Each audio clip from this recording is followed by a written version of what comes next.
Père Saint, te rendons grâce. C'est encore un grand privilège pour nous d'être dans ta maison. Merci pour le don de la vie, la grâce de voir ce jour. Merci pour les privilèges qui sont en Christ Jésus. Merci pour la protection divine. Merci pour la puissance que tu déploies dans nos vies, dans nos familles, dans l'Église, dans le pays. Nous voulons te dire merci. Saint-Esprit, tu es notre partenaire numéro 1. Merci pour ton orientation, ta direction et tes révélations. Père Saint, te recommandons ta parole, qu'elle nous rapproche de toi, qu'elle nous ouvre les yeux et qu'elle nous installe, nous introduise dans notre autorité en toi. Béni sois-tu, nous croyons que tu nous as compris. Utilise chaque bouche qui va prier pour glorifier le nom de ton Fils Jésus. Merci parce que tu nous as compris. Merci pour la puissance du sang de Jésus qui parle en notre faveur. Et merci pour la honte que tu infliges à l'ennemi de nos âmes. Au nom de Jésus-Christ. Amen. Praise the Lord. En des temps pareils, le croyant doit être très éveillé parce que les temps sont mauvais, les temps sont tentants et c'est facile d'être un croyant mort, mais tout en participant aux activités religieuses. Je voudrais vous parler d'un thème très important et j'ose croire que le Seigneur va utiliser ce message pour nous ramener sur le trône de notre autorité spirituelle. L'autorité spirituelle du croyant ou l'autorité spirituelle du racheté. L'autorité spirituelle du racheté. Je préfère racheter parce que je vais m'attarder un peu sur ça. L'autorité spirituelle du racheté. Tu es vaincu dans certains domaines parce que tu n'as pas l'autorité. Si tu traînes, tu joues dans la faiblesse spirituelle, c'est qu'en esprit, quelqu'un est en train de te subjuguer, de te dominer, de te malmener. Et si tu perdures dans cette condition, l'ennemi finira par faire de toi son esclave, sa victime. L'autorité spirituelle des rachetés. Dans Psaume 107, le verset 2, Psaume chapitre 107, le verset 2. Psaume chapitre 107, le verset 2. Qu'ainsi disent les rachetés de l'Éternel, ceux qu'il a délivrés de la main de l'ennemi. Donc, la Bible s'explique par elle-même. Ce passage nous explique qui on appelle racheté. Qui on appelle racheté. Et nous parlons de l'autorité spirituelle du racheté. Qu'ainsi disent les rachetés de l'Éternel, ceux qu'il a délivrés de la main de l'ennemi. De la main de l'ennemi. Un racheté n'est plus entre les mains de l'ennemi. Un racheté de Dieu n'est plus entre les mains de quelque ennemi que ce soit. Tout ce que vous connaissez comme ennemi, si vous êtes un racheté de Dieu, vous ne devriez plus être dans les mains de votre ennemi. Votre premier ennemi, c'est votre chair. Votre second ennemi, c'est le monde.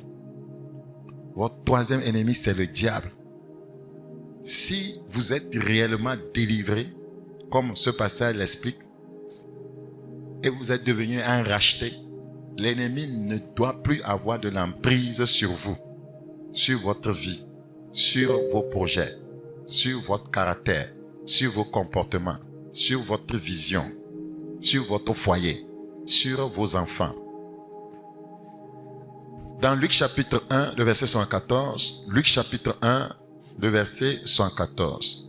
Luc chapitre 1, Luc chapitre 1, le verset... Avant de lire le verset 74, je vais lire le verset 67. Le verset 67. Le verset 67.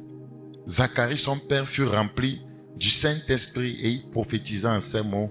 Béni soit le Seigneur, le Dieu d'Israël, de ce qu'il a visité et racheté son peuple. Ça veut dire que il a délivré des mains de l'ennemi. C'est ce qu'on appelle, c'est ça, un racheté. Il a racheté son peuple Israël. Ça veut dire qu'il a délivré des mains de l'ennemi. Au verset 75, il a dit, avant de lire 75, 74, de nous permettre, après que nous serions délivrés de la main de nos ennemis, après que nous serions rachetés, ça se comprend maintenant, après que nous serions délivrés de la main de nos ennemis, nous avons dit un racheté, c'est quelqu'un qui est délivré de la main de l'ennemi. De nous permettre, après que nous serions délivrés de la main de nos ennemis, de le servir sans crainte. Quelqu'un qui est délivré de la main de l'ennemi, il aime servir Dieu. 2. En marchant dans la sainteté. Quelqu'un qui est délivré de la main de l'ennemi, un racheté, il marche dans la sainteté. 3. Et dans la justice tous les jours de notre vie. Quelqu'un qui est un racheté, c'est-à-dire délivré des mains de l'ennemi, marche dans la justice. Marche dans la justice. Je vais encore aller plus profondément. Je considère 3 points. Premier point, qu'est-ce qu'un racheté de l'Éternel? Qu'est-ce qu'un racheté de l'Éternel? Notre thème, c'est l'autorité spirituelle des rachetés. L'autorité spirituelle des rachetés. Qu'est-ce qu'un racheté de l'Éternel? Nous sommes dans 1 Corinthiens chapitre 6. 1 Corinthiens chapitre 6. Nous considérons le verset 20. 1 Corinthiens chapitre 6, le verset 20. Quand vous avez été racheté à un grand prix, vous délivrez de la main des ennemis, ça a coûté très cher. Les gens ne le savent pas et après, ils vont encore se livrer entre les mains de l'ennemi. Vous délivrez, vous enlevez, vous ôtez des mains d'ennemis, des ennemis, ça a coûté très cher. C'est-à-dire, pour qu'on vous appelle un racheté, ça a coûté très cher. Très très cher. Quand vous avez été racheté à un grand prix. Le Seigneur a racheté quoi? Ton esprit, ton âme, ton corps. Donc tu ne peux plus te permettre de pécher avec ton esprit, ton âme, ton corps. Quand tu le fais, tu te remets de nouveau entre les mains de l'ennemi. Quand vous avez été racheté à un grand prix, et tout le monde sait que ça a coûté très cher à Christ de nous racheter des mains de l'ennemi à la croix. Il dit, glorifiez donc Dieu dans votre corps, parce que ce corps a été racheté. Et dans votre esprit, qui appartiennent à Dieu. Ça veut dire que ça ne lui appartenait pas. Avant de vous racheter, le corps, l'âme et l'esprit étaient entre les mains de l'ennemi. C'est lui qui prenait, voyez, ou bien qui vous subjuguait, qui avait le contrôle sur l'esprit, l'âme et le corps du croyant.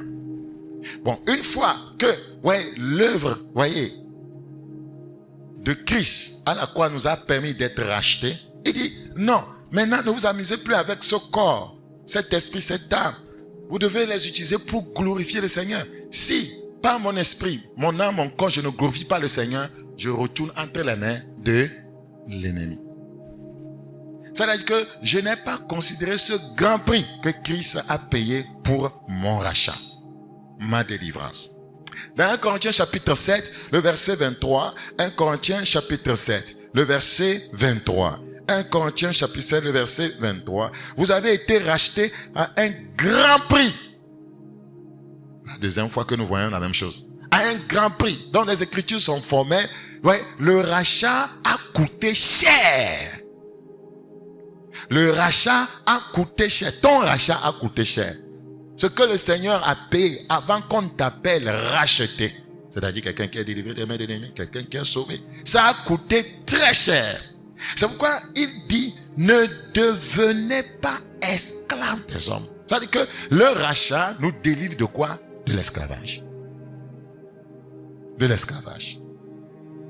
Très important. Donc, les rachetés de Dieu désignent le peuple de Dieu. Dans l'Ancien Testament, il s'agit de l'Israël. Dans le Nouveau Testament, il s'agit de l'Église, les croyants. C'est eux qu'on appelle les rachetés de Dieu. Donc, un racheté de Dieu, vous voyez, c'est celui ou celle qui a été délivrée de l'esclavage du péché. C'est celui ou celle, vous voyez, qui a été délivré de l'esclavage du péché, de la mort ou de l'ennemi. En fait, c'est le nom d'un chrétien, racheté. C'est pourquoi vous avez une église qui s'appelle Racheté de Dieu. C'est le nom d'un croyant. C'est un racheté. Il a été délivré de l'esclavage du péché, de la mort. Il a été délivré des mains d'ennemis, voyez, grâce à l'intervention divine. Et ceci a été fait au travers du sacrifice, voyez, de Jésus-Christ, voyez, pour nous à la croix. Dans Apocalypse chapitre 1, le verset 5. Apocalypse chapitre 1, le verset 5. Apocalypse chapitre 1, le verset 5. La Bible dit, et de la part de Jésus-Christ, le témoin fidèle, le premier-né des morts, et le prince des rois de la terre, à celui qui nous aime, qui nous a délivrés de nos péchés par son sang. Par cette œuvre, il a fait de nous simplement des rachetés. Des rachetés. Et qui a fait de nous un royaume et des sacrificateurs. Un royaume et des sacrificateurs pour Dieu son Père. À lui soit la gloire et la puissance au siècle des siècles. Amen. Donc il a fait de nous des prêtres et des rois. Un roi, c'est quelqu'un qui a de l'autorité. C'est pourquoi je parle de l'autorité des rachetés. Ça veut dire qu'une fois qu'on est racheté, voyez, on entre dans, voyez, le corridor de l'autorité. On rentre dans le corridor de l'autorité. Praise the living God. Alléluia. Dans Ephésiens chapitre 1, vous devez savoir que racheter voudra dire simplement libérer quelqu'un, voyez, en payant une rançon. Racheter voudra dire libérer quelqu'un en payant une rançon. C'est pourquoi on dit que le prix de notre rachat a coûté cher, puisque c'est le Seigneur lui-même qui était devenu quoi? La rançon. Racheter signifie libérer quelqu'un en payant une rançon, d'où on parle de rédemption. Je reprends. Racheter signifie libérer quelqu'un en payant une rançon, d'où on parle de rédemption. Dans Ephésiens 1 énoncé, Ephésiens chapitre 1, nous considérons le verset 13. En lui, vous aussi, après avoir entendu la parole de la vérité. Comment le rachat vient-il? Comment devient-on un racheté? En lui, vous aussi, après avoir entendu la parole de vérité, l'évangile de votre salut, en lui vous avez cru et vous avez été scellés du Saint-Esprit qui avait été promis. Praise the living God. Pour être un racheté, il faut croire, lequel est un gage, le verset 14, de notre héritage pour la rédemption, le rachat, la délivrance du péché, pour la rédemption de ce que Dieu s'est acquis à la loin de sa gloire. Un racheté, c'est quelqu'un que Dieu s'est acquis. Pourquoi? Parce que s'il y a eu un échange, il fallait payer quelque chose avant de le prendre des mains ennemies. C'est comme des kidnappeurs qui kidnappent quelqu'un qui demande une rançon de 5 millions par exemple. Vous donnez la rançon, on vous donne, voyez, la personne kidnappée. Donc, nous étions kidnappés par Satan. Nous étions kidnappés par le péché, kidnappés par le monde, kidnappés par la maladie, kidnappés par toutes sortes de problèmes. Il fallait payer une rançon.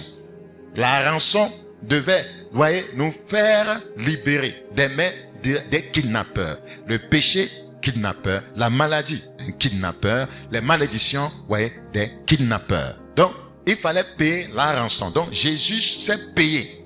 Il s'est offert, il s'est donné. C'était à cette seule condition que nous avons été libérés.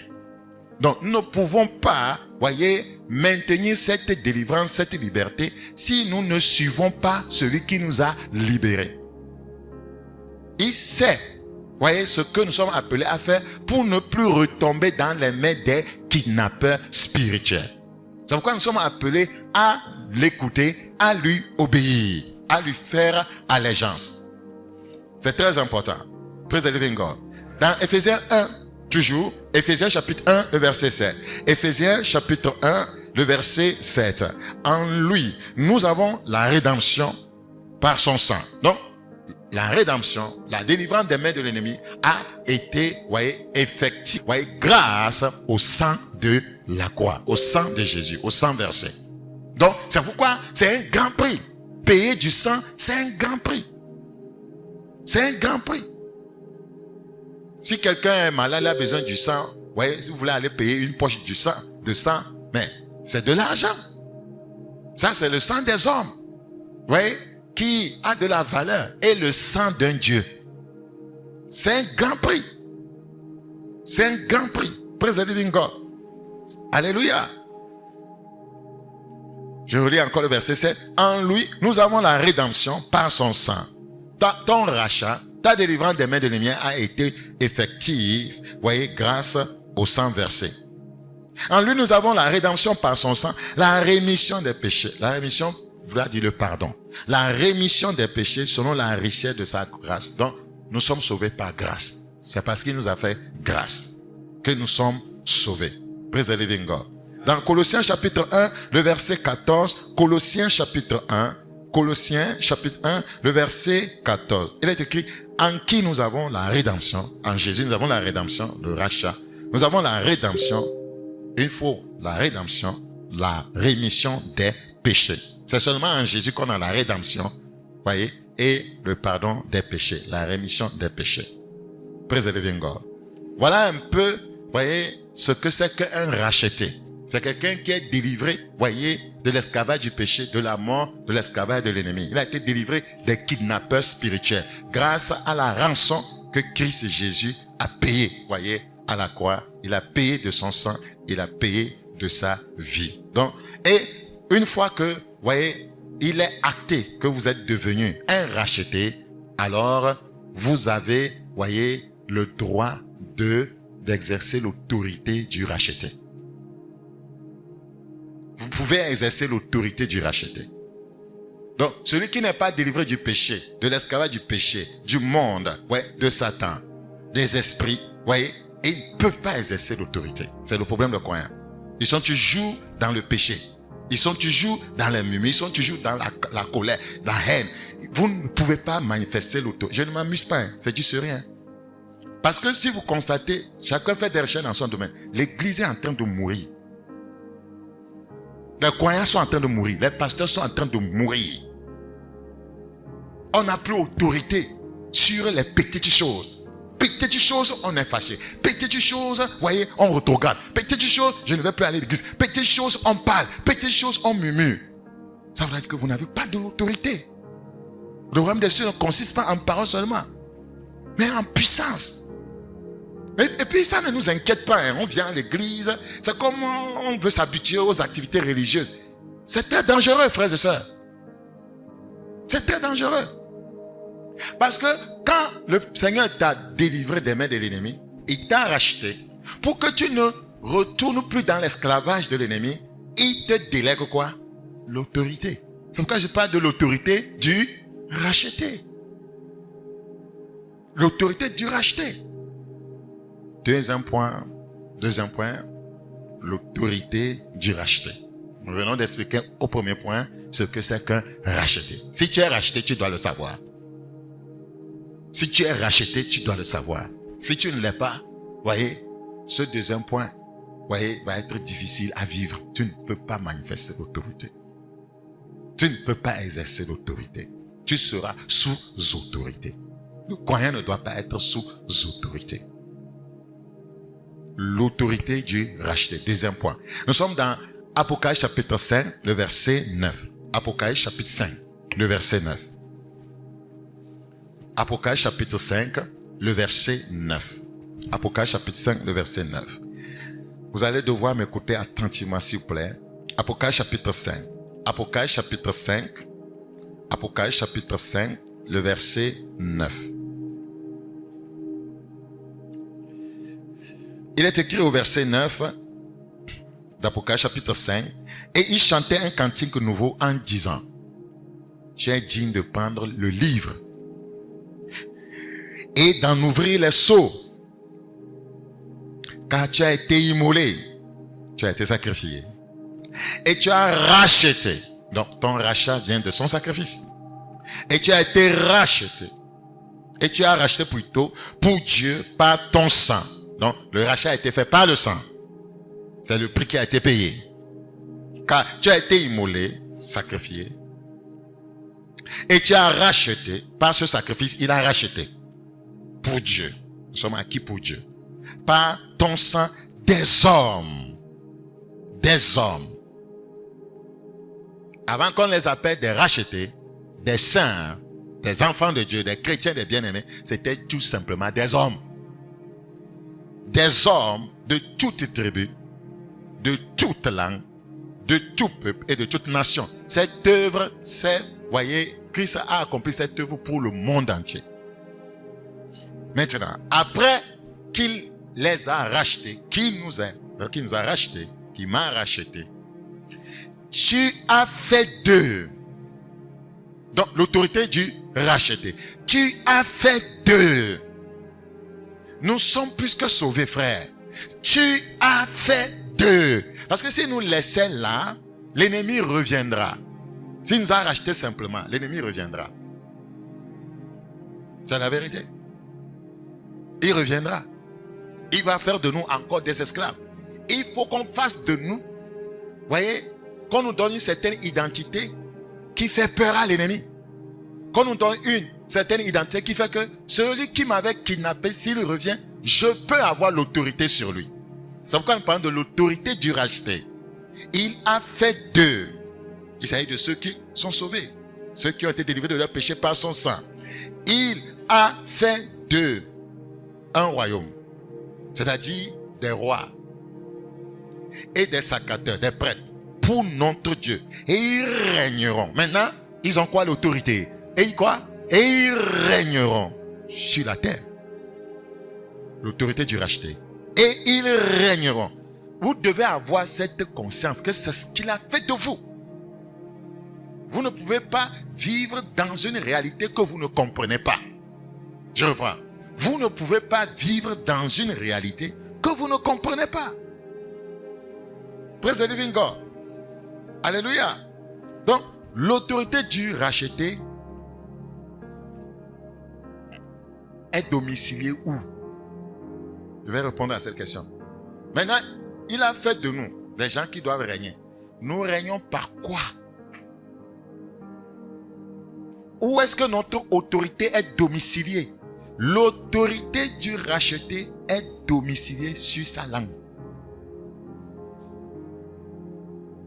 L'autorité, le pouvoir, la puissance du racheté est domiciliée sur sa langue. C'est que une fois racheté, tu dois savoir manier ta langue. Si tu continues à parler comme un esclave, l'ennemi aura toujours l'ascendant sur toi. L'autorité du racheté se trouve sur sa langue. Regardez comment le croyant parle. Moi, je souffre.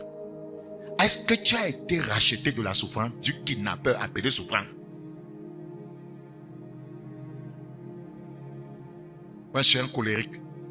Mais l'autorité, c'est sur la langue. La manière dont tu parles, tu ne peux plus exercer cette autorité. L'autorité du croyant est domiciliée sur sa langue. Sa langue. L'autorité du racheté est domiciliée sur sa langue. Ton autorité a pour demeure ta langue. A pour habitation ta langue. Si tu ne sais pas comment la manier, tu seras toujours esclave de l'ennemi. Esclave de différents kidnappeurs. La peur va te kidnapper. La maladie va te kidnapper encore. Parce que tu ne parles pas comme quelqu'un qui est en bonne santé. Tu confesses ma maladie. Or, ton autorité est domiciliée sur ta langue. Mon problème. Moi, c'est mon problème, ça. Quelqu'un a dit ça même aujourd'hui avant de venir. Toi, là, tu es là à conjuguer tes problèmes. L'autorité est domiciliée sur ta langue. Regardez comment nous parlons. Nous parlons tellement, nous parlons des gens, nous parlons mal des gens, nous murmurons, nous calomnions. Il n'y a pas le temps, frère. Il n'y a pas le temps. Chacun d'entre nous peut partir à n'importe quel moment. Écoutez, l'autorité du racheté est domiciliée sur sa langue. Sa langue. La fondation de notre autorité spirituelle se trouve sur notre langue. Sur notre langue. Je vais vous le prouver. Quelles sont les preuves de votre nouvelle naissance? Connaissez-vous les preuves de votre nouvelle naissance? Quelles sont les preuves de votre appartenance au royaume? Frères et sœurs, après notre nouvelle naissance, notre autorité est domiciliée sur notre langue. Si la personne est née de nouveau, la manière dont elle parle, c'est une preuve qu'elle appartient au royaume. Si la personne est née de nouveau, la manière dont elle parle, c'est déjà une preuve que cette personne a le langage du ciel. Écoute, si tu es né dans une famille où papa et maman sont kabiens, tu vas parler le kabien, si c'est la langue qu'on parle. Si tu es né dans une famille où papa et maman ne parlent que le gain, tu vas parler le gain. Si tu es né de nouveau dans le royaume, dans la famille de Dieu, ton langage, tu parleras la parole.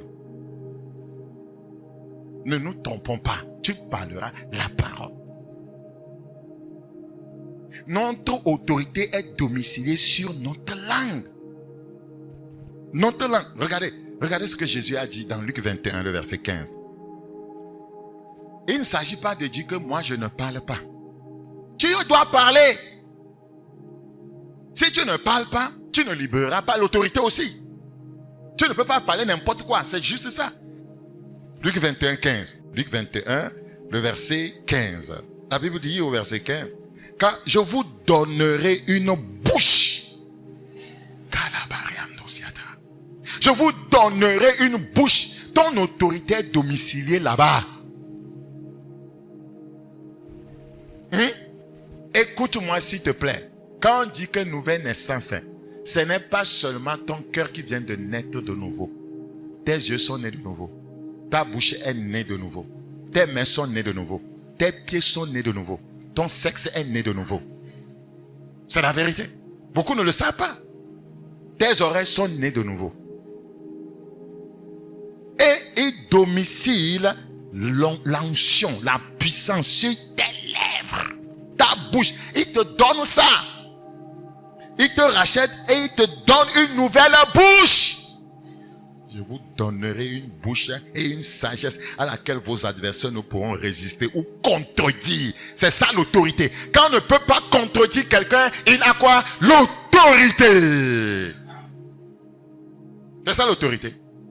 Toi, démon, sors. Et il sort. Il n'a pas pu contredire. On appelle ça autorité. On appelle ça autorité.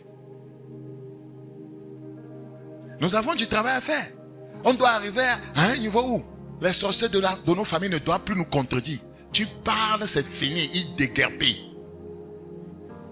Les problèmes dans ta vie ne doivent pas te contredire. Tu parles et ces problèmes déguerpissent. C'est ça l'autorité du racheté.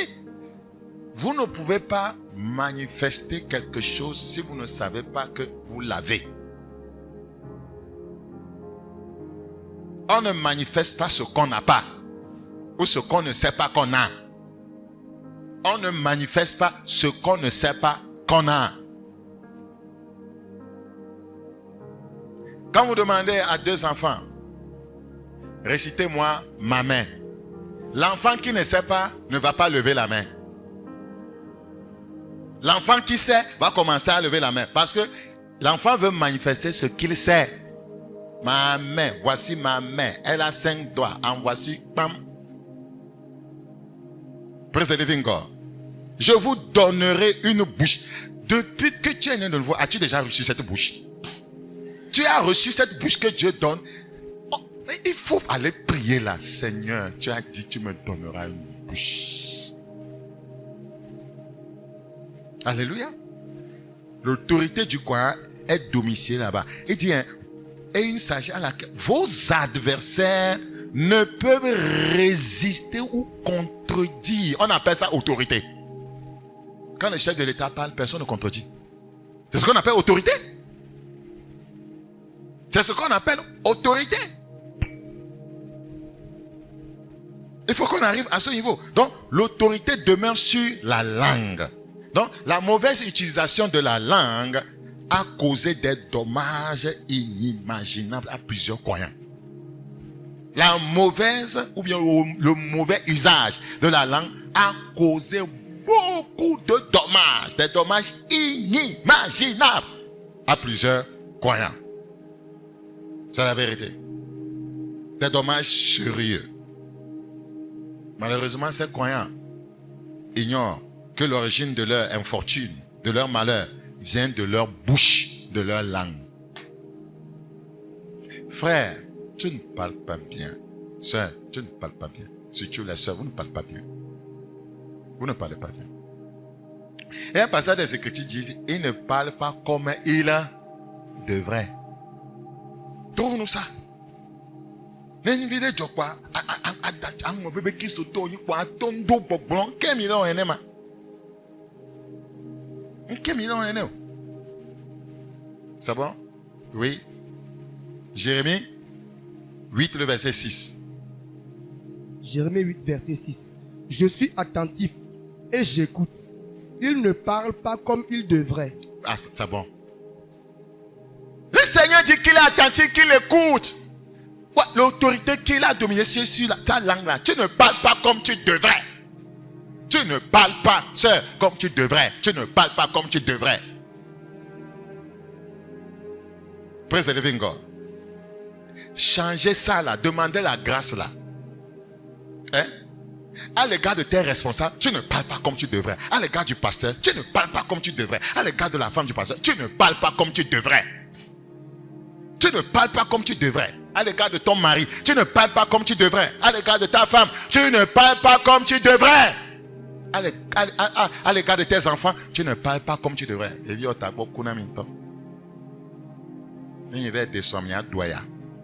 Tu es en train de le maudire, non? Tu ne parles pas comme tu devrais. Tu peux parler.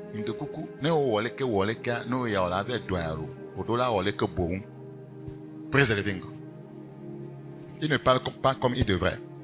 Ma prière, c'est que nous commençons à parler comme on devrait. Praise the living God. Alléluia. Rappelez-vous, les rachetés sont des prêtres et des rois. Ils sont des prêtres et des rois. Vous avez oublié ça? Quand il nous a rachetés, il a fait de nous, Apocalypse chapitre 5, 9, 10, des prêtres, des rois. Un prêtre, un roi, l'autorité du roi est domiciliée où? Sur sa langue. La parole du roi est puissante. Voilà la révélation que vous devez avoir. Quand il nous a fait prêtre et roi, il a en même temps domicilié la puissance sur nos lèvres. Parce que la parole du roi est puissante. Nous sommes dans Ecclésiaste. Ecclésiaste chapitre 8. Ecclésiaste chapitre 8. Ecclésiaste chapitre 8. Le verset 4. Ecclésiaste 8, le verset 4. Parce que la parole du roi est puissante. Et qui dira, que fais-tu? Ça, c'est l'autorité. Ça, personne ne peut contredire. C'est ça l'autorité. C'est ça l'autorité. Racheter. Et a fait de nous des rois. Des gens qui doivent régner. Et nous régnons par nos paroles. Aucun chrétien ne peut régner sans la parole qui sort sur sa langue. Tu règnes par ce que tu dis. Tu souffres par ce que tu dis. Note bien ça.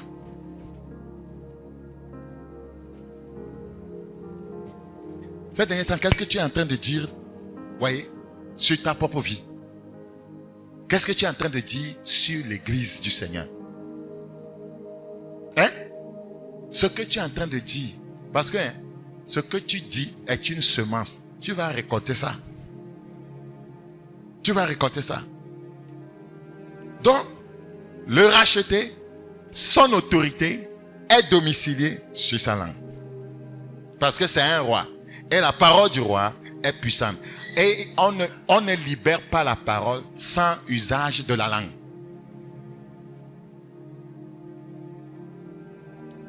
Praise the living God. Allons un peu plus profondément. Allons dans les eaux profondes. Matthieu chapitre 8. Matthieu chapitre 8. Matthieu chapitre 8, le verset 8. Le centenier répondit, Seigneur, je ne suis pas digne que tu entres sous mon toit, mais dis seulement un mot. La langue. La langue. Dis seulement un mot. L'autorité est domiciliée sur la langue. Dis seulement un mot et mon serviteur sera guéri. Quelle grande révélation. Un mot suffit. Parce qu'il savait que Jésus est un envoyé de Dieu. Et que la parole de sa bouche ne peut être contredite. Dis seulement un mot. L'autorité est domiciliée sur notre langue. Et mon serviteur sera guéri. Car moi qui suis soumis à des supérieurs, j'ai des soldats sous mes ordres. Et je dis à l'un, va, et il va. À l'autre, viens, et il vient. C'est ça l'autorité. Quand on veut exercer l'autorité, on ne parle pas beaucoup. Toi, maladie, sors au nom de Jésus. Quand vous voyez la campagne, est-ce que vous voyez quelqu'un prendre son temps, 1 heure, qui prie pour les malades? Parce que c'est l'autorité qu'on exerce.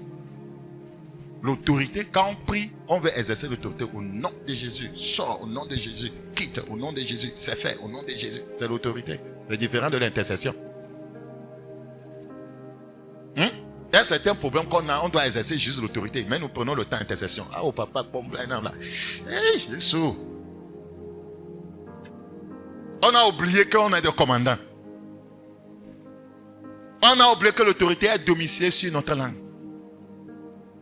Ce qu'on devait faire en 3 secondes en exerçant l'autorité, nous prenons, voyez, des années que nous sommes dans l'intercession.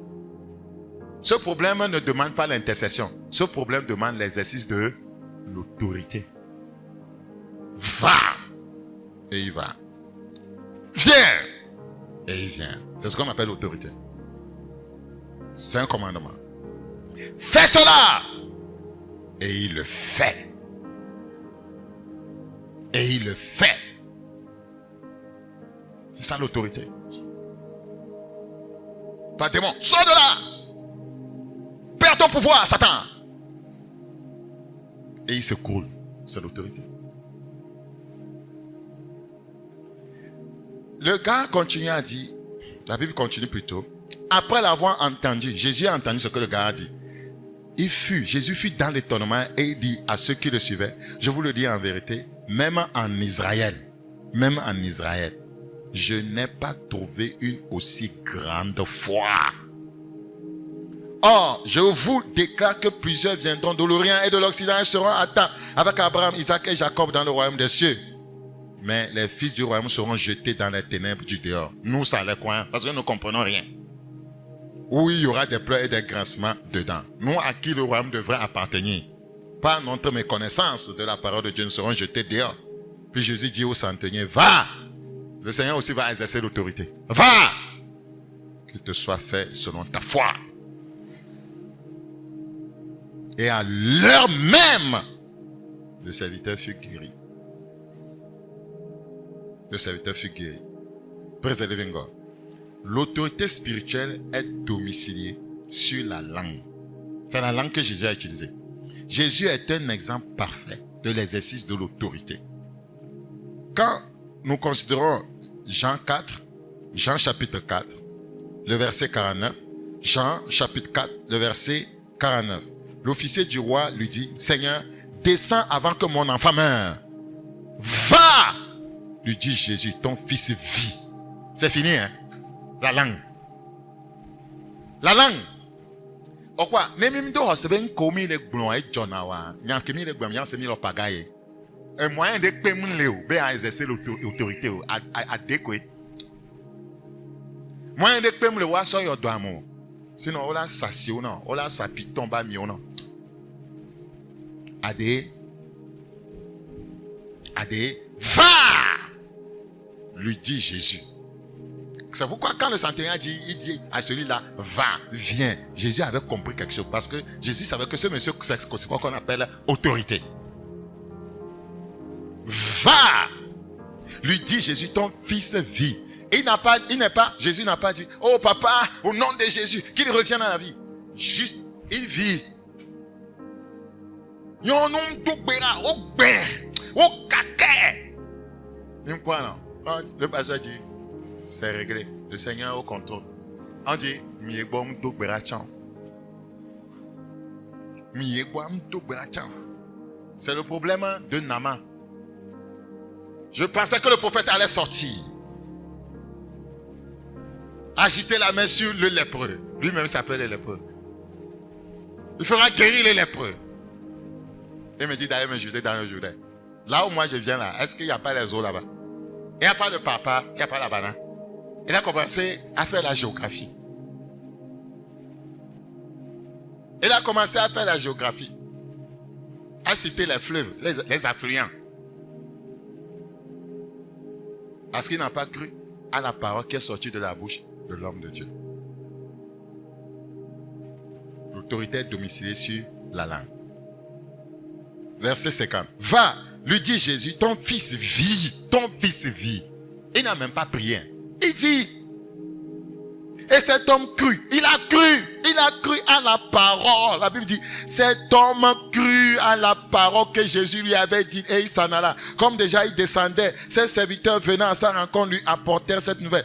Ton enfant vit. Il leur demanda à quelle heure il s'était trouvé mieux. Et il lui dit, hier à la 7e heure, la fièvre l'a quitté. Le père reconnut que c'était à cette heure-là que Jésus lui avait dit, ton fils vit. Et il y a eu combien de temps pour faire cette prière? C'est ce qu'on appelle l'autorité. Ton fils vit. Praise the living God. L'autorité spirituelle est domiciliée sur la langue du racheté. L'autorité spirituelle est domiciliée sur la langue du racheté. La langue du racheté. Nous sommes dans Luc 8. Luc chapitre 8. Luc chapitre 8. Le verset 49. Luc combien?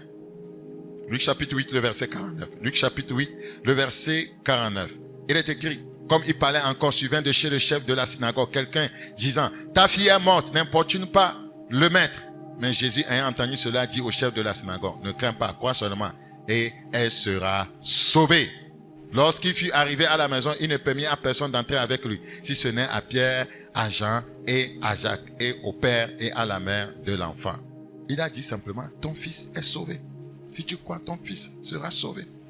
Arrivé maintenant, il va exercer l'autorité au verset 54. Mais il a saisi par la main et dit d'une voix forte, enfant, lève-toi. C'est ce qu'on appelle autorité, c'est un commandement.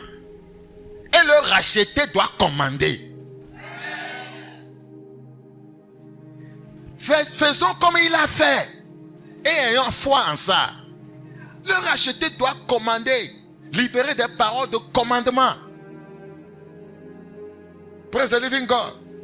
Alléluia. Dans Jean chapitre 11. Jean chapitre 11. Vous allez voir, quand nous parlons de l'autorité, c'est des petits mots, des simples mots, de petites phrases. Nous sommes dans Jean chapitre 11. Jean chapitre 11. Jean chapitre 11. Ouvrez au verset 43 s'il vous plaît. Jean 11, 43. Ayant dit cela, il cria d'une voix forte, Lazare, sors! C'est ce qu'on appelle l'autorité. L'autorité se trouve sur la langue du racheté. Est-ce qu'il a eu autre chose à dire? S'il n'avait même pas appelé le nom, il allait dire simplement sors. Et c'est réglé. Et c'est réglé. Et le mot sortit. Et le mot sortit. L'autorité du racheté. Et le mort sortit, les pieds et les mains liés de bandes et le visage enveloppé d'un linge. Jésus leur dit, déliez-le et laissez-le aller. Dans Marc 4, le verset 39, je vous donne l'exemple de Christ qui nous apprend l'exercice de l'autorité. Marc chapitre 4, le verset 39. Marc 4, le verset 39. S'étant réveillé, il menaça le vent et il dit à la mer, silence, tais-toi. C'est fini, c'est l'autorité ça. Silence! Tais-toi! L'autorité du racheté. Vous allez voir le résultat. et le vent cessa et il y eut un grand calme.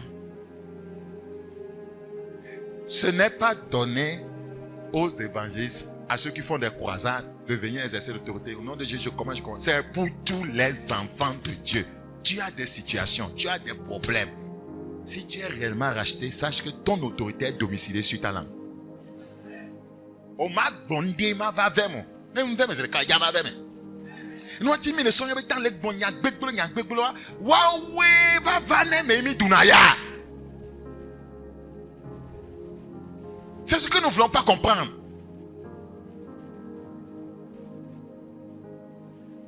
Si tu es racheté, tu parles mal, tu utilises ton pouvoir pour t'auto-détruire. Tu utilises le pouvoir domicilié sur ta langue pour t'auto-détruire. Tu détruis ton propre foyer. La femme n'a pas un bon comportement. Il n'y a pas de souci. Seigneur, tu vas changer ma femme. Dans la prière, elle deviendra meilleure. Elle sera transformée. Tu ne vas pas la lapider. Tu ne vas pas la rejeter. Tu ne vas pas lui donner des noms. Je ne sais pas quel genre de femme j'ai épousé. Tu es mauvaise. Je savais même, je n'allais même pas t'épouser. Je ne sais pas le jour là, qu'est-ce qui était tombé sur mes yeux. En faisant ça, ça va régler le problème. Ça, elle va s'empirer. C'est comme ça. Hein? Elle va devenir pire. Écoutez-moi, hein, on ne dit pas non à une femme. Quand vous dites non à une femme, elle va vous chercher des problèmes, des querelles. On ne dit pas non à une femme. Je ne veux pas dire qu'on lui permet tout, mais on ne lui dit pas non comme ça.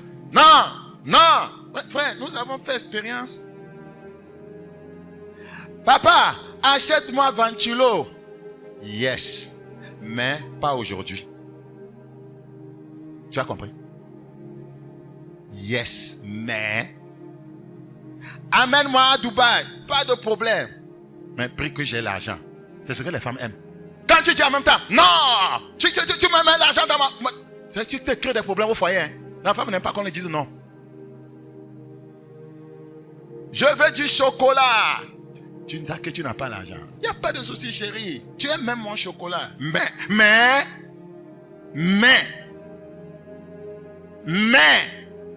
prochainement. Les hommes, je vous apprends des choses que vous ne voulez pas apprendre, non? Donc c'est un petit conseil en passant. Prenez mon âme. Oh non, ne t'en fais pas. Si toi tu ne conduis pas moto, Togo, qui va conduire? Praise the living God. Mais tu sais, les temps sont comme ça, pris pour moi. Et puis elle est contente. Ça lui va, elle est satisfaite. C'est vrai.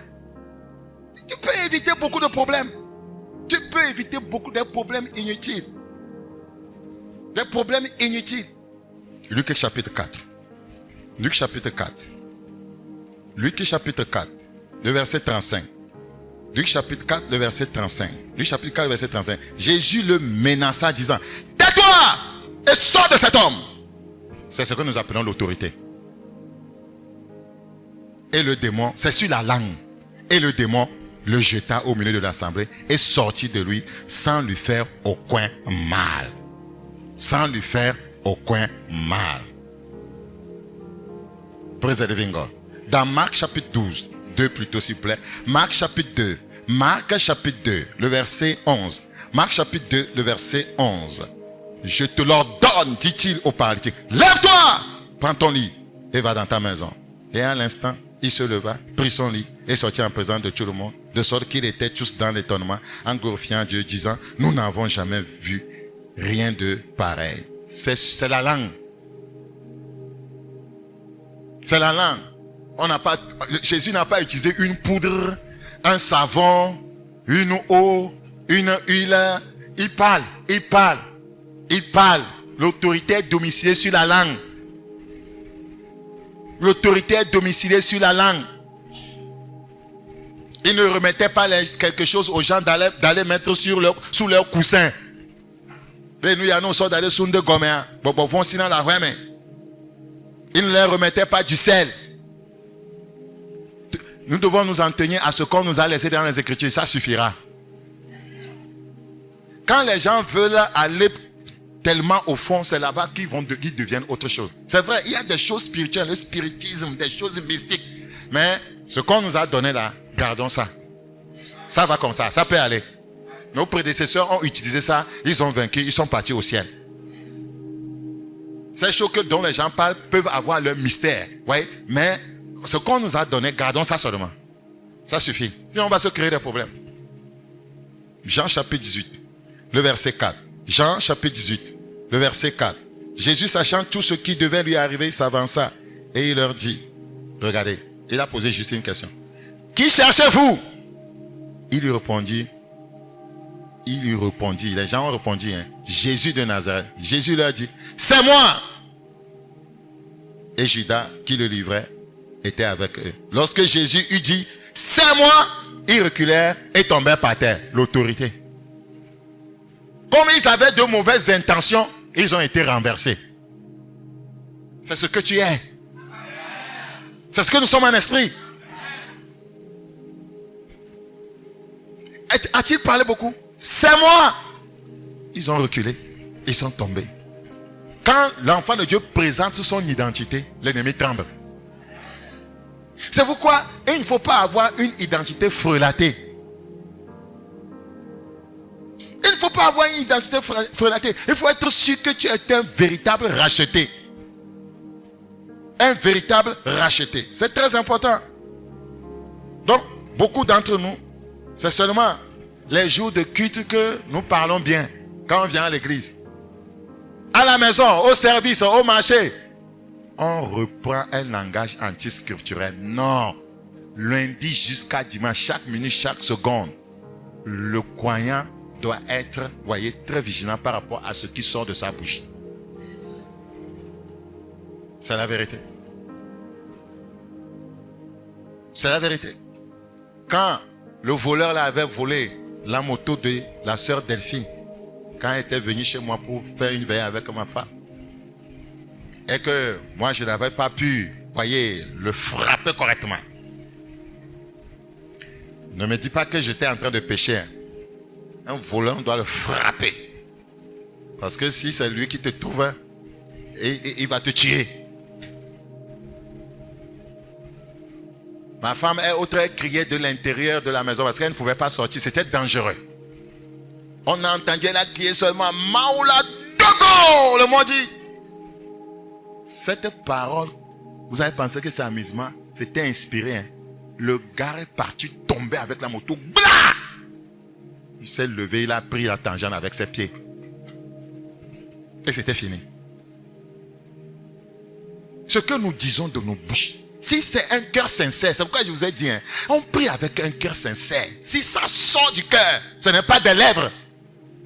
Ça va arriver. Ça va prendre du temps, ça va arriver. Ça va arriver. Quand vous faites de mauvaises choses aux gens, ils parlent sur vous, vous pensez que c'est de l'amusement. Ça va arriver. Ça va arriver. Tu fais souffrir ta femme, elle gémit. Ça va arriver. Elle ne se compte pas, elle dit des choses. Ça va arriver. C'est la vérité que je vous dis, ça va arriver. Ça va arriver. Que le Seigneur nous aide à comprendre ces choses. C'est très important. Beaucoup de croyants ont un langage incrédule. Incrédule. Ils ont un langage incrédule. N'oublie pas que les hommes rendront compte de toutes paroles qui sortent de leur bouche. N'oublie jamais ça. Ça se trouve dans le livre de Matthieu chapitre 12.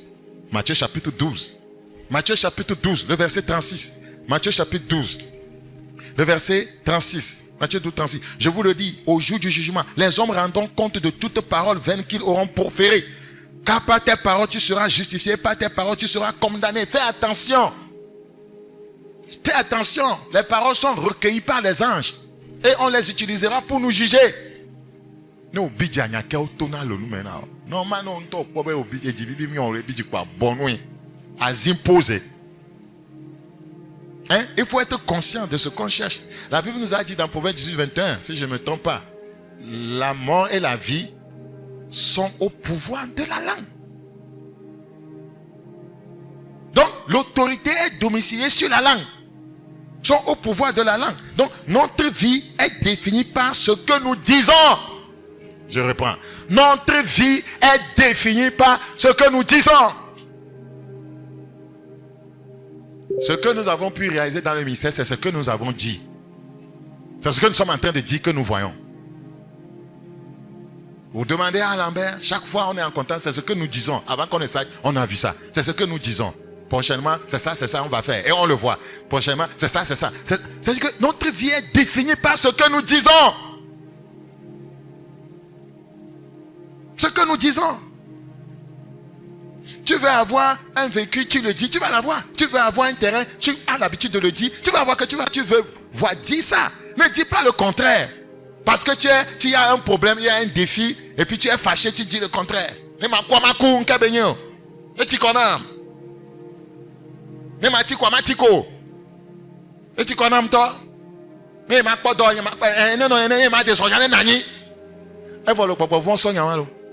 Oh les bidis, oh c'est bon, oh les bidis. Notre vie est définie par ce que nous disons. Wameno chana ejipo, nemanyo wameno. Omja ejipo c'est amagbono. Wameno de kwentom ya ejipo. Parce que wameno de amebezuna. Wameno amenyabe blona. Wameno préjugé. Amento lebe humelo. Et on a dit bena pajero. Beba to wameno chi. Wamena ton popo. Ouais, les filles to gobeka. Mi pora, mi le doya. Wa, amecha le doya kaka po wai. Et nous anyi wameno mignon. Ola on nous vend quoi? Nous vend la gan le hiya mais wameno we. C'est la vérité. Il faut haïr la pauvreté avec véhémence. Et il faut le dire, je ne serai jamais pauvre. Je ne vais jamais quémander. Vos paroles créent vos réalités. Vos paroles créent vos réalités. C'est très important. Dans 1 Pierre chapitre 3, 30, je vais te lire un passage très important. Nos paroles créent nos réalités. Regardez, nous sommes dans 1 Pierre chapitre 3. 1 Pierre chapitre 3. Je vais lire dans Somme d'abord et je vais le retrouver là-bas après. La Bible dit dans Somme 34, ouvre s'il te plaît. Psaume 34, verset 12. À 15. À 15. Psaume 34, verset 12 à 15. Venez mes fils, écoutez-moi. Je vous enseignerai la crainte de l'Éternel. Quel est l'homme qui aime la vie, qui désire la prolonger pour jouir du bonheur? Attends d'abord, reprends. Quel est l'homme qui aime la vie et qui désire la prolonger pour jouir du bonheur? Y'a Tom, il est quoi? Ojibe anu agbea. Ojibe agbea ne didia. Be akpo didia. Relis encore.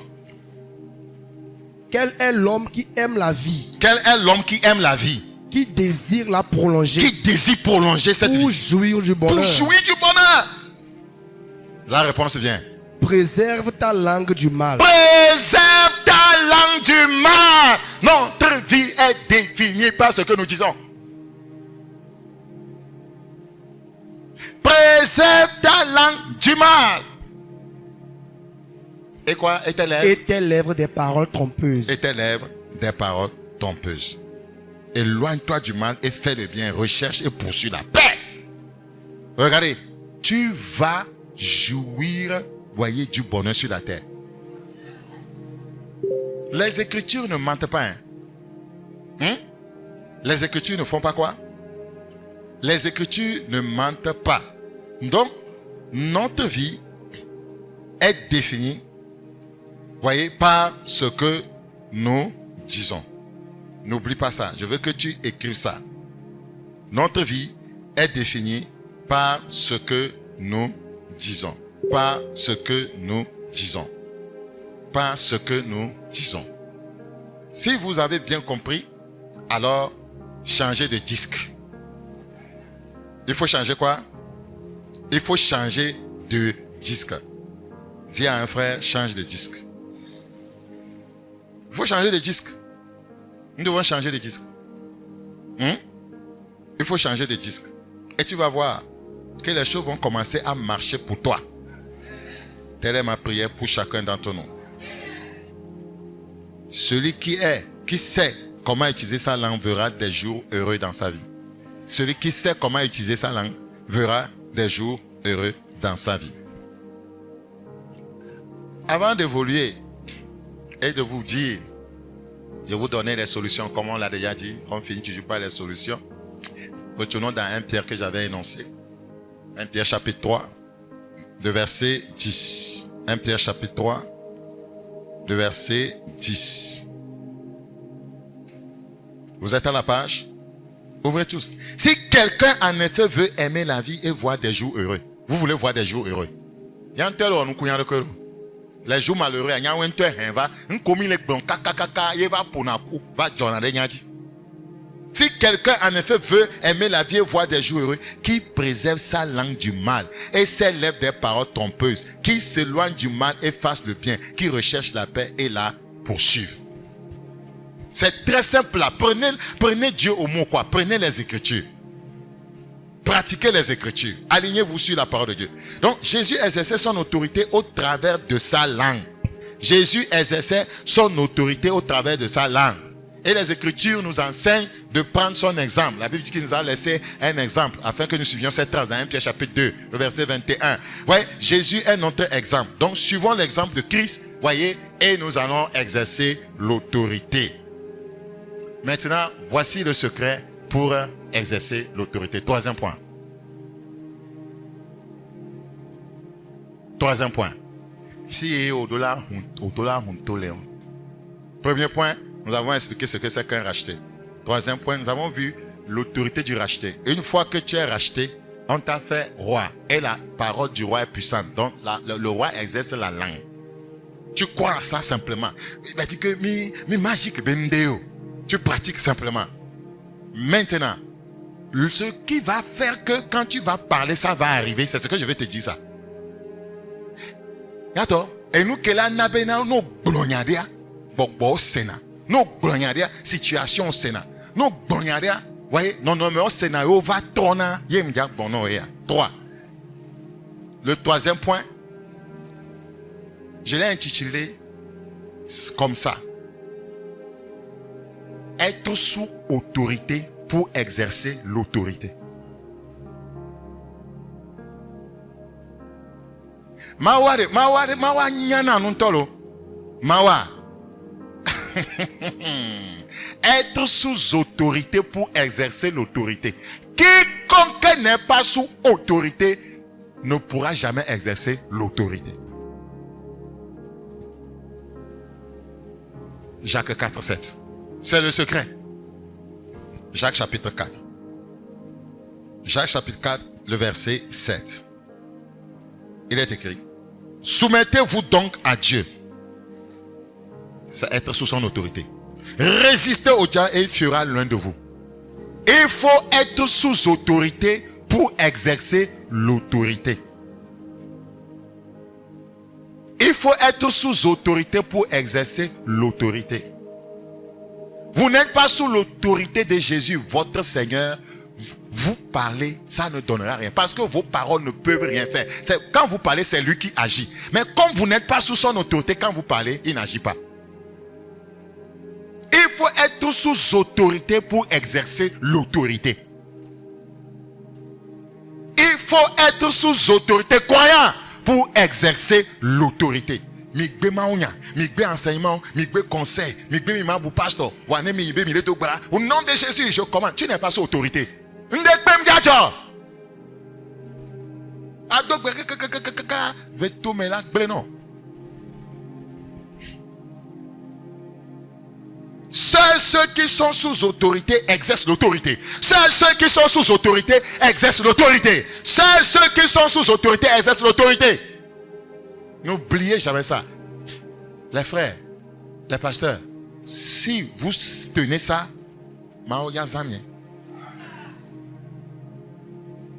les frères qui vont prier à l'hôpital, vous mettez ceci en pratique, vous reviendrez chaque fois avec des témoignages. Ceux qui sont sous autorité, c'est eux qui exercent l'autorité.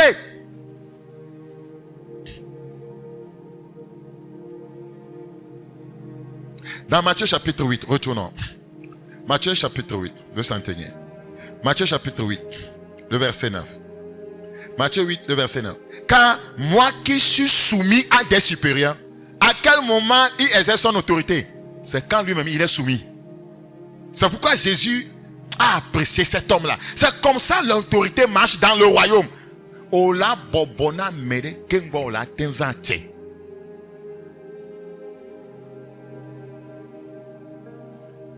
Même un chef d'État, c'est parce que plusieurs refusent et ils exercent la dictature. C'est le peuple qui donne l'autorité au chef de l'État. Il est sous l'autorité du peuple pour exercer son autorité. C'est comme ça.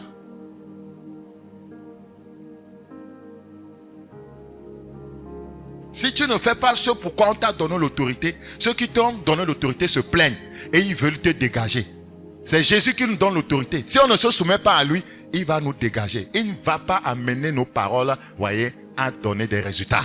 C'est ce que vous ne voulez pas comprendre. Donc, tant qu'on m'y sort, même les pratiquer maonyawa, même les gounyabetan de prière, mais ne pétom yadjo.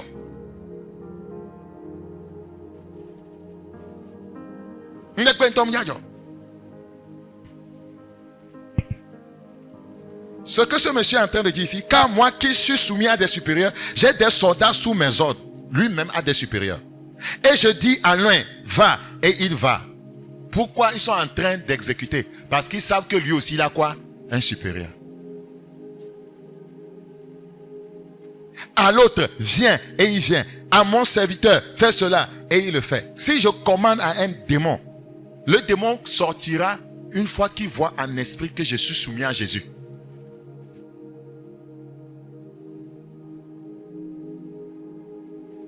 C'est pourquoi, des fois, le démon même, voyez, quand il te regarde, il commence à fuir. Ce n'est pas toi qu'il voit. Il voit derrière toi celui qui te donne l'autorité, Jésus.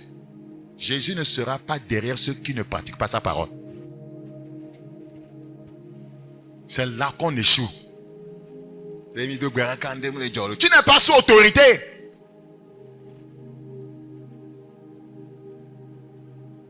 Tu n'es pas sous autorité de la parole de Dieu.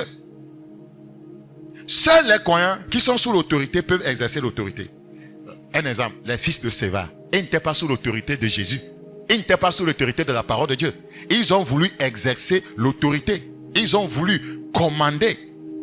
Alors qu'ils n'avaient pas l'autorité de commander les démons. Puisque eux-mêmes n'étaient pas soumis à Christ Jésus. Jésus ne les connaissait pas. Nous sommes dans Actes chapitre 19. Actes chapitre 19. Verset 13. Actes chapitre 19, verset 13.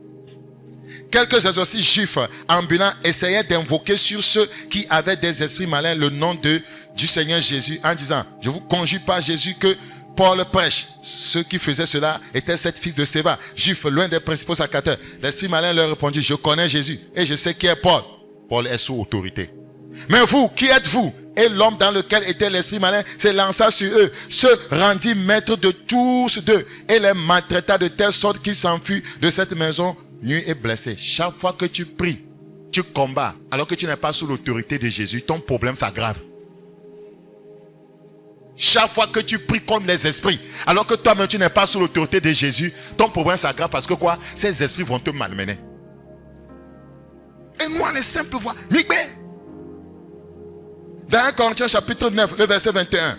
1 Corinthiens chapitre 9, le verset 21. 1 Corinthiens 9, le verset 21. 1 Corinthiens 9. Avec ceux qui sont sans loi, comme sans loi, quoique je ne sois point sans la loi de Dieu. Il dit qu'il n'est pas sans la loi de Dieu, étant sous la loi de Christ. Quiconque veut exercer l'autorité sur quelque chose doit être sous la loi de Dieu. Tu ne peux pas faire ta propre loi. Tu mènes ta vie, tu t'en fous des Écritures. Et tu veux prier, tu veux dégager des situations.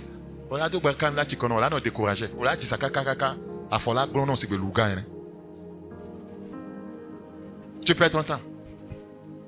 Et il n'y a pas de salut à nos coins autres. Quiconque veut exercer l'autorité doit être sous la loi de Christ. La loi de Christ. Quiconque veut exercer l'autorité doit demeurer sous la loi de Dieu, de Christ. Il doit se laisser dominer par les Écritures. Il doit se laisser dominer par la parole de Dieu. Jésus est la parole vivante. Nous devons demeurer esclaves de Jésus pour exercer son autorité. Nous devons demeurer esclaves de Jésus pour exercer son autorité. Nous devons demeurer esclaves de Jésus pour exercer son autorité.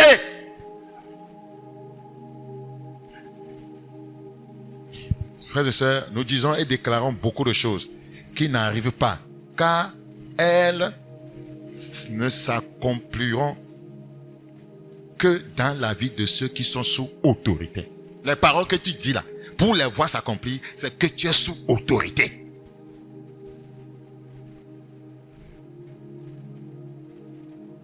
Un exemple banal.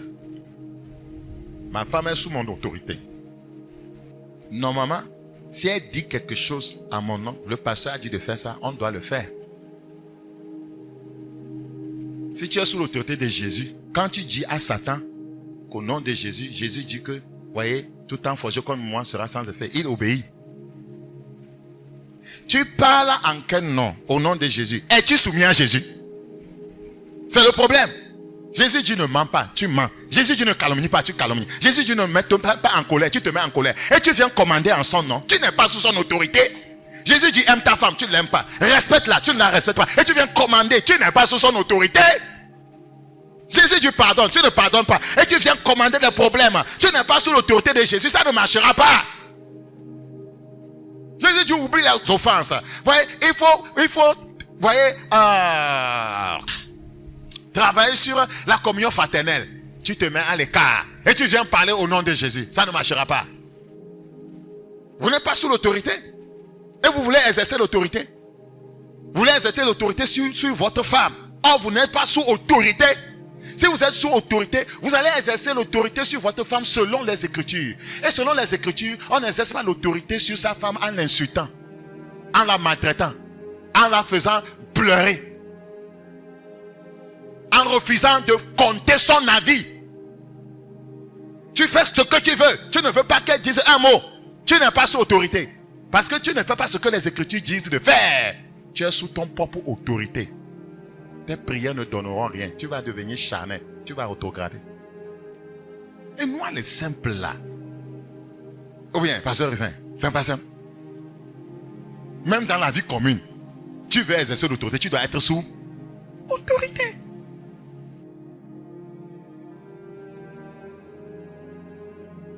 Pourquoi nous craignons le policier quand il se tient sur la voie publique?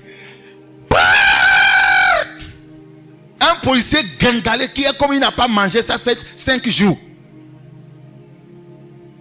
Il dit, même les grands gaillards s'arrêtent. Des fois, il supplie un petit gringalé qu'un costaud peut taper.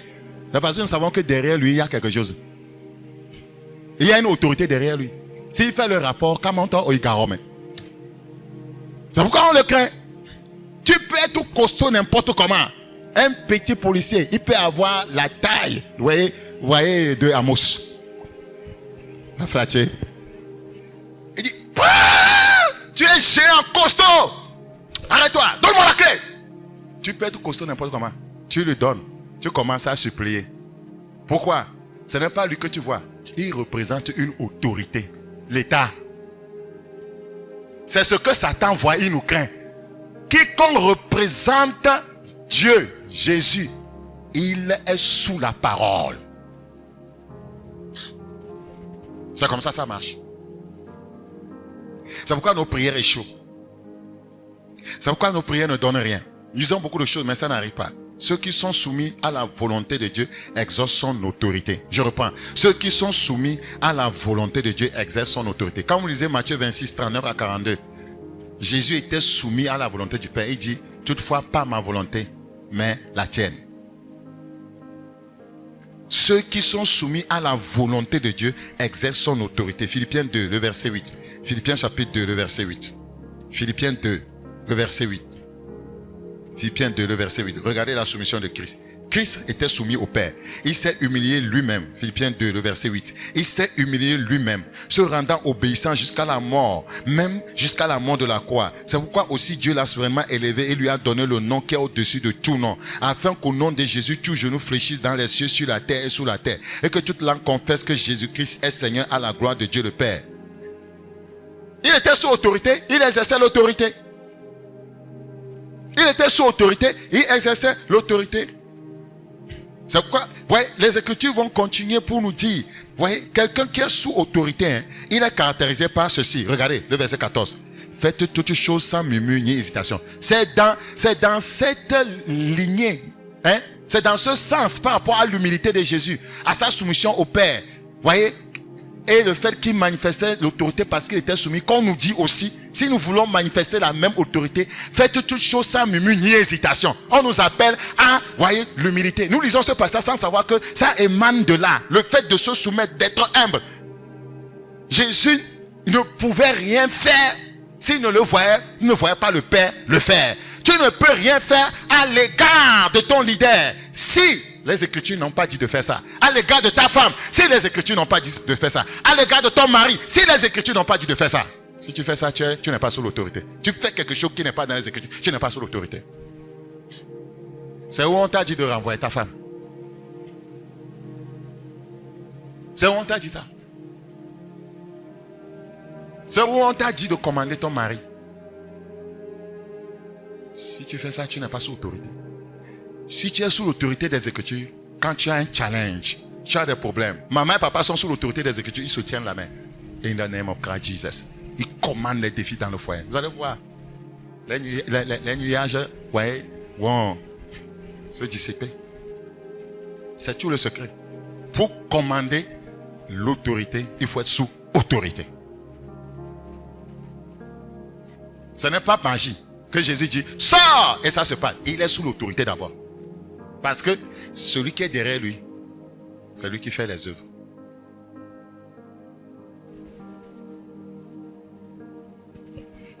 Praise the living God. Faites toutes choses sans murmure ni hésitation. C'est accepter l'autorité de Christ sur sa personne. Je reprends. Faire toutes choses sans murmure ni hésitation. C'est accepter l'autorité de Christ sur sa personne. Maintenant, nous, simplement, pour nous éprouver, le Seigneur a établi des leaders comme autorité sur l'Église, sur les fidèles. Nous n'acceptons même pas nos pasteurs. Jusqu'à ce que le Seigneur va te considérer quand tu pries. Tu ne fais que parler mal, calomnier, murmurer. Que chacun joue sa partition. Et tout ira bien. Vous savez, quand un officier militaire va à la retraite, il perd l'autorité. On peut l'appeler colonel. Il ne commande plus personne. Parce qu'il n'est plus parmi les corps habillés. Il est à la retraite. Tout croyant qui se retire des Écritures ne pourra manifester l'autorité. Ce n'est pas possible. Vous avez une fois vu un colonel à la retraite qui rentre dans le camp et commande les gens? Il n'est plus en fonction. Quand tu n'es plus en fonction, tu perds l'autorité. On peut appeler quelqu'un directeur de la BOAD. Et après, il est à la retraite, il n'est plus directeur. Et il rentre, il dit, caissier, voyez, faites-moi un chèque de 1 million, rapidement. Quelqu'un va lui obéir. C'est ce que nous sommes en train de faire. Satan, au nom de Jésus. Satan dit, mais celui-là, il s'est retiré depuis de Dieu. Il s'est retiré des Écritures. Il s'est retiré de la sainteté. Il s'est retiré de l'obéissance à Dieu. Personne ne doit l'écouter. Et loin le Dieu. Praise the living God. Donc, une fois que cet officier ne travaille plus sous ses supérieurs, il perd le commandement. Quelqu'un qui ne travaille plus sous ses supérieurs, il perd le commandement. Il perd le commandement. Donc, une fois que on ne peut plus te commander, tu perds le commandement.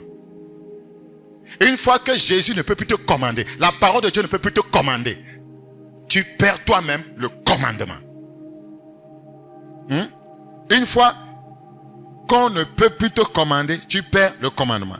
Une fois que les Écritures perdent leur influence sur ta vie, tu as perdu l'autorité spirituelle.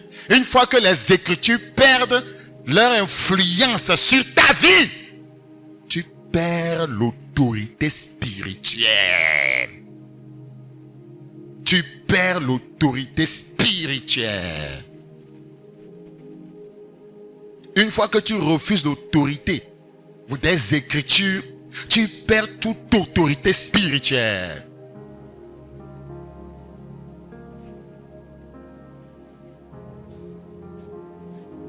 On dit honorez vos conducteurs.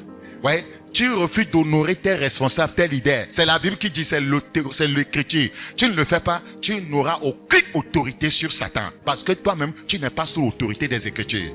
Pardonnez-vous les uns les autres. Parce que l'écriture, c'est l'autorité finale. Est-ce que vous le savez? La parole de Dieu, c'est l'autorité finale. Tu n'es pas sous cette autorité. Aimez-vous les uns les autres. Pardonnez-vous. Tu as refusé de pardonner quelqu'un. Prière au patakolo, le pétail. Tu n'es pas sous l'autorité. Situation va confesser. La Bible dit de faire la restitution. Va confesser, va dire à ce frère, c'est moi qui ai parlé comme ça, c'est moi qui ai fait comme ça. Si tu ne fais pas cette restitution, prière au patakolo, le goutan, oui, tu n'es pas sous l'autorité. Quiconque n'est pas sous l'autorité de la parole ne peut pas exercer l'autorité. Parce que la parole de Dieu, c'est l'autorité finale. Jésus a la parole. Tu n'es pas sous l'autorité de la parole, toutes tes prières seront zéro. Tu seras un croyant qui vit par hasard. Et c'est comme ça, une flèche ennemie te prendra comment? Par hasard. Et tu mourras par hasard. Cela ne t'arrivera pas. C'est un amen même qui ne sort plus. Un amen malade. L'amen est pensif. Regardez-moi l'amen découragé là. Seuls ceux qui sont sous autorité de la parole peuvent exercer l'autorité. Vous devez être sous autorité pour exercer l'autorité. C'est tout le secret. Vous devez cesser d'argumenter contre la vérité dans votre vie. Vous devez cesser d'argumenter contre la vérité dans votre vie. Nous argumentons trop. Nous donnons des raisons. La raison pour laquelle des excuses. Jésus n'aime pas les excuses. Il faut être sous l'autorité de la parole. Rappelez-vous. C'est pourquoi je vous ai souvent lu ces derniers temps. Jean 3, 30. Qu'il croisse. Que je diminue. Que la parole croisse, que toi tu diminues. C'est le secret. Quand vous lisez Jean 5, 30, Jésus dit qu'il ne fait rien. Voyez, comme si cela venait de lui-même. Quand vous lisez Jean 5, 30. Quand vous lisez Jean 8, le verset 29. Jean 8. Nous allons lire ce passage et nous arrêter. Jean 8, le verset 29. Jean 8, le verset 29. Jean 8, le verset 29. Celui qui m'a envoyé est avec moi. Il ne m'a pas laissé seul. Il y a quelqu'un derrière lui. Parce que je fais toujours ce qui lui est agréable. C'est le secret. Parce que je fais toujours ce qui lui est agréable. Il est sous l'autorité de la parole. Il est sous l'autorité de Dieu. Il fait toujours ce qui lui est agréable. C'est pourquoi quand Jésus parlait, la chose ne pouvait qu'arriver. Ah, les jeunes, vous êtes là. Les jeunes ne sont plus sous autorité. Même autorité parentale, zéro. Autorité de l'église, zéro. C'est les jeunes qu'on ne voit pas à l'église. C'est les jeunes qui ne veulent pas travailler, ne veulent pas évangéliser. On multiplie. Qu'est-ce que l'avenir vous réserve même? Quel avenir spirituel vous aurez avec le Seigneur? Quel avenir spirituel vous aurez avec le Seigneur? Quand vous lisez Jean 5, le verset 19. Regardez Jean 5, le verset 19. Jean 5, le verset 19. Jésus reprit dans la parole et leur dit, en vérité, je vous le dis, le Fils ne peut rien faire de lui-même. Il est sous autorité.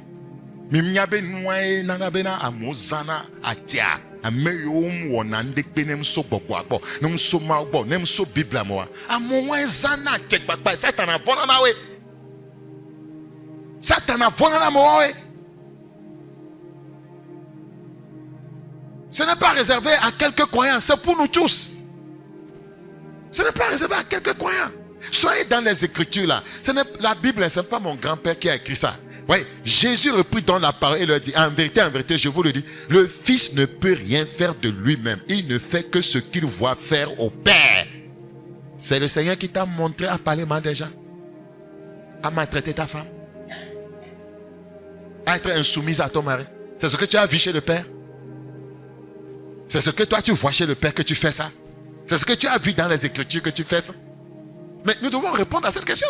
Ce que tu fais, c'est ce que toi tu as vu dans les Écritures.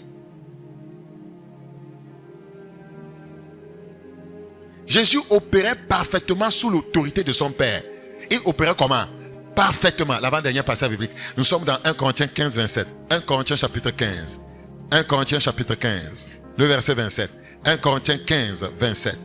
1 Corinthiens 15, verset 27. Dieu en effet a tout mis sous ses pieds. Mais lorsqu'il dit tout lui a été soumis, il est évident que celui qui lui a soumis toutes choses est accepté. Ça veut dire que Jésus est sous l'autorité du Père. Il y a un autre exemple. Quiconque refuse de vivre dans la vérité des Écritures perd sans le savoir l'autorité spirituelle. Je reprends. Quiconque, c'est ma conclusion. Quiconque refuse de vivre dans la vérité des Écritures perd sans le savoir l'autorité spirituelle. C'est pourquoi vous voyez les croyants, vous ne les comprenez plus. Ils sont faibles, ils sont négligents, ils sont devenus charnels. Parce que au bout autorité. Satan a l'eau. Les Écritures n'exercent plus l'autorité sur eux. C'est quelqu'un d'autre. Vous vous rappelez Luc 5? La pêche miraculeuse. Hein? Pierre a dit que nous avons travaillé toute la nuit, nous n'avons rien trouvé. Le Seigneur lui disait, je jetais le filet. Il dit, mais sur ta parole, je jetterai le filet. Et il a attrapé ou pas? Il était sous autorité.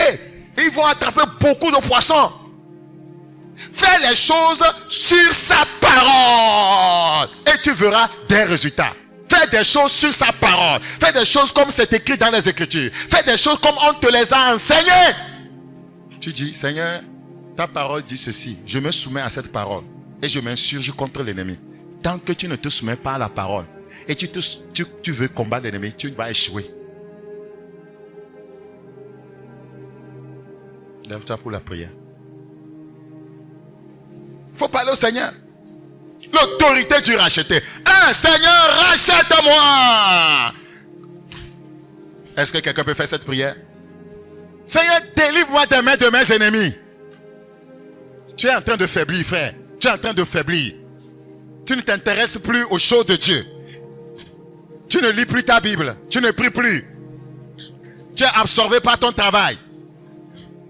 Tu perds l'autorité. Tu n'es plus sous l'autorité de la parole. Tu ne lis pas les Écritures. Tu ne médites pas. Comment est-ce que tu peux pratiquer les Écritures? Tu seras ignorant de ce que la parole te demande de faire.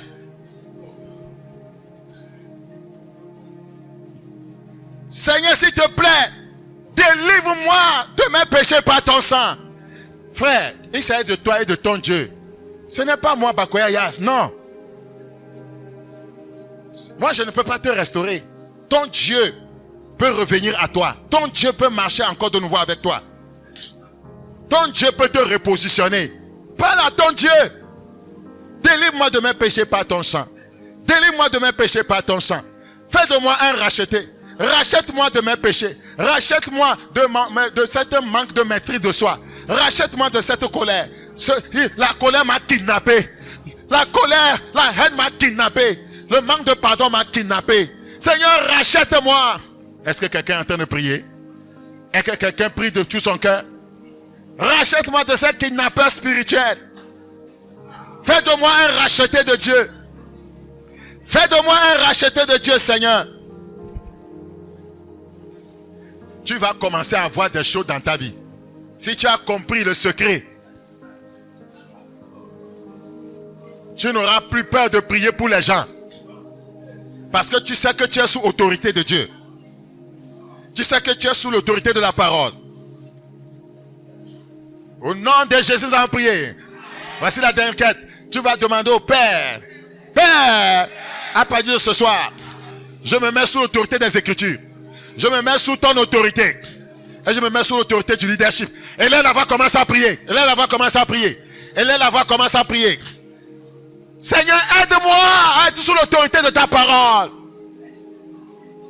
À faire les choses comme ta parole le demande. Comme ça, quand je vais commander aux situations, commander au vent, commander aux montagnes, commander aux démons, commander aux maladies, commander aux circonstances négatives dans ma vie, que je puisse avoir des résultats. Que je puisse avoir des résultats. Que je puisse avoir des résultats. Que je puisse avoir des résultats. Shaka parakosiata. Endo zukata yabarande. Endo sokuto yabara. Ekasaka parando sakata. Endo shekete ribariando. Zukata yabara katasiata. Remando soko pariande. Ele kosi kataya. Ende zeketeya. Ebarakataya. Endozokotoshikata. Rebakataya. Au nom de Jésus, nous avons prié. Avant de partir, prends l'autorité sur une situation présente dans ta vie. Et parle, et commande-la, comme on l'a enseigné. Et là, on va commencer à prier. Shakatayaba, Zandalabariakataya. Dans cette atmosphère, dans cette onction, prends autorité sur une situation. Et commande-la. Et commande-la. Et commande-la. Dieu va créer des circonstances pour que ça change. Le Seigneur va créer des circonstances pour que cela change dans ta vie.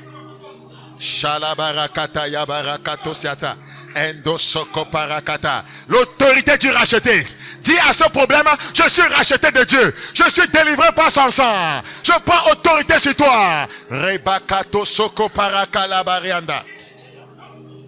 Une situation qui te résiste.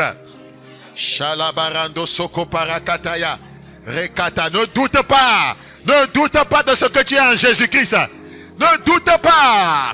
Tes paroles vont créer tes réalités. Tes paroles vont créer tes réalités. Tes paroles vont créer tes réalités. Shataya barakata zanda. Endozuka parande sheketeya. Endozoko parakataya. Endezekete shata barakata. Indazoko parande kaliaziata. Endoshakata yabara. Endozuka parakata yabara. Endoshakata. Commande à ce vent dans ton foyer de cesser au nom de Jésus. Shakapakata yabarakata ya. Rakata yabarakata. Tu peux. Jésus a dit silence, tais-toi. Shakata yabarakata. Exerce l'autorité. Exerce l'autorité. Exerce l'autorité. Exerce l'autorité. Commande à cette porte fermée de s'ouvrir maintenant. Shakapakataya. Rabakando zokopara. Ende sheketeya. Rebekete sukapa. Commande à cette douleur dans ton corps. Où fais ça? Commande à cette douleur dans ton corps. Commande à ce mal. Commande à cette maladie. Sors de mon corps au nom de Jésus. Sors de mon corps au nom de Jésus. Quitte ma poitrine au nom de Jésus. Quitte mon bas-ventre au nom de Jésus. Quitte mes reins au nom de Jésus. Quitte mon corps. Quitte mon cœur. Quitte ma tête. Quitte. Je te commande. Sors de là. Shalabarakataya. Rakata. Ce problème financier. Élève la voix, pas autorité. Rekataya barakato siakata. Endo shakata. Les problèmes ont des oreilles. Les problèmes ont des oreilles. Shandala barakataya barakataya. Endo zukataya. Ton autorité est domiciliée sur ta langue. Tu es un roi. Ton autorité est domiciliée sur ta langue. Ton autorité est domiciliée sur ta langue. Ton autorité est domiciliée sur ta langue. Shataya barakata.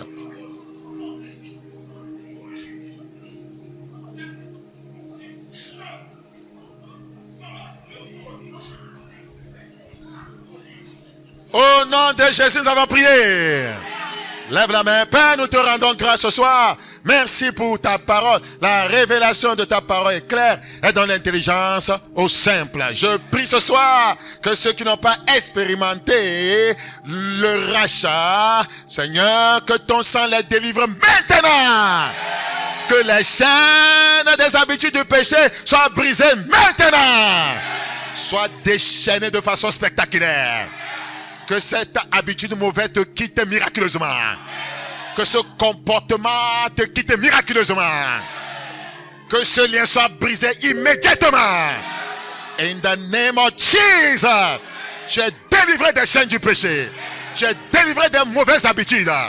Tu es délivré de la paresse spirituelle. Tu es délivré de l'arrogance. Tu es délivré de la pauvre volonté. Tu es délivré de la désobéissance. Ces chaînes sont brisées maintenant. Je prends autorité sur les chaînes ennemies et je les commande de se briser dans ta vie maintenant. In the name of Jesus. Je prie que Dieu te délègue l'autorité. Chaque fois que tu parleras sur tes problèmes, que tes problèmes exécutent tes ordres au nom de Jésus. Que tes défis exécutent tes ordres au nom de Jésus. Que Dieu te donne cette bouche-là. Reçois cette bouche-là. Il est écrit, je vous donnerai une bouche. Je vous donnerai une bouche, une sagesse auquel vos adversaires ne pourront résister ou contredire. Tes problèmes ne te contrediront plus. Les démons ne vont plus contredire ton autorité. Les problèmes dans ta famille ne vont plus contredire ton autorité. Au nom de Jésus-Christ, je prends autorité sur les portes fermées dans ta vie. Je commande porte et fata. In the name of Jesus. Je commande que Dieu crée les situations pour que tu paies tes dettes au nom de Jésus. Je commande maintenant que ce vent qui s'ouvre dans ton foyer cesse. Silence. In the name of Jesus. Je prends autorité sur l'esprit qui manipule ta femme. Au nom de Jésus, sors. Je prends autorité sur l'esprit qui manipule ton mari. Je commande silence au nom de Jésus. Toi, maladie dans le corps, je te commande à la poitrine, sors de là. Maladie dans la tête, be healed. Maladie au rein, sois guéri maintenant. Quelle que soit la douleur dans une partie de ton corps, je commande à la douleur, disparaît. Douleur disparaît à mon commandement au nom de Jésus-Christ. Je commande que tout ce qui est mort dans ta vie ressuscite maintenant. Comme Jésus a dit, Lazare sort, je te commande que ton âme sorte de son tombeau. Que ton âme sorte de son tombeau. In the name of Jesus. Que la main de Dieu vienne sur toi. Que le sceptre de la royauté te soit donné. Tu régneras dans ta famille. Tu régneras dans tes affaires. Tu régneras dans cette génération. Tu régneras sur le péché. Tu régneras sur les ennemis de ton âme. Au nom de Jésus, j'ordonne que tu sois béni. Je décrète que les œuvres de tes mains seront bénies. Je décrète que toi, tu ne manqueras de rien. Je décrète la provision céleste dans ta vie. In Jesus' name. Quel que soit ton problème, je commande maintenant que l'ennemi qui est à l'origine de tes problèmes te relâche maintenant. J'ordonne que des circonstances soient créées pour ton bonheur, pour ta joie, pour ton élévation, pour ta stabilité spirituelle. Père, merci parce que c'est fait. Au nom de Jésus, nous avons prié. Amen à cette foi.